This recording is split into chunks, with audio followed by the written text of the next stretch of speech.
All right, today we're diving into something really interesting, a quiet revolution that's happening in education. And you know where it's all unfolding? Inside a single, brand new textbook. So let me ask you something. What if school was less about just, memorizing facts and figures, and more about giving kids the tools to actually express themselves, to imagine and to create? Well, that exact question is at the heart of this huge shift happening in India's school system right now. It's this deliberate move away from that old school rote memorization and towards something way more creative and alive. And look, this isn't just some feel-good idea. This is official policy.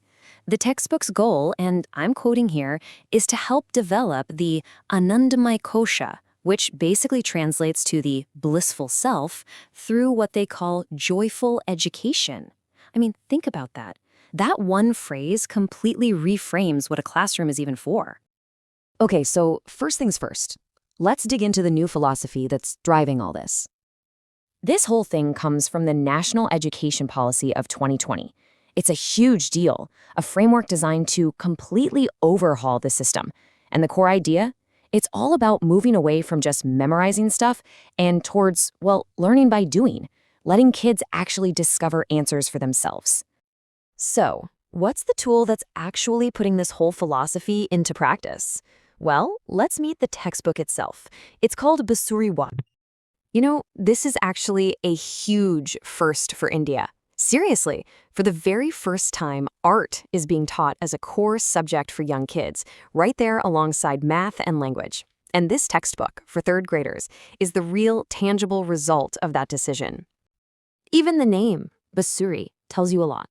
It's the Hindi word for flute. Think about that. They didn't call it Art Theory 101 or something dry like that. No, they named it after an instrument that's all about melody and creative expression. It perfectly captures the spirit of the whole thing. So what does this joyful education actually look like in practice? Well, the book breaks it all down into 4 different worlds of art.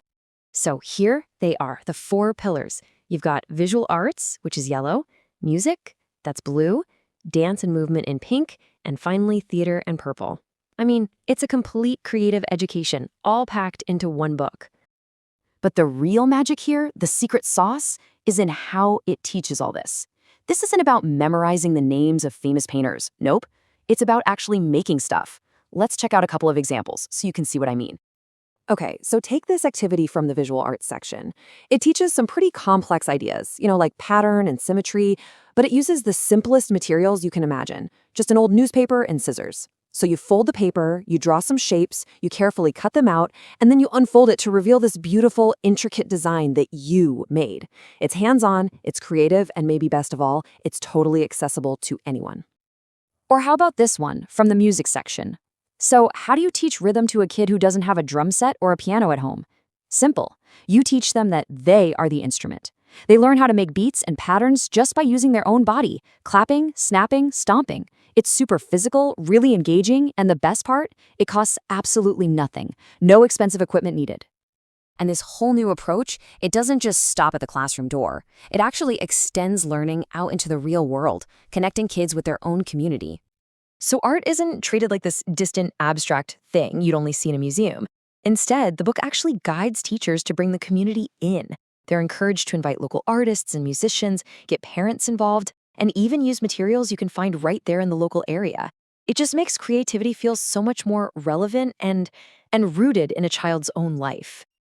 Okay, so you might be wondering, what's the end game here? How does all this fit together? Well, this is about way more than just fun activities. It's really about crafting the creators of the future. And this really shows you the difference, right?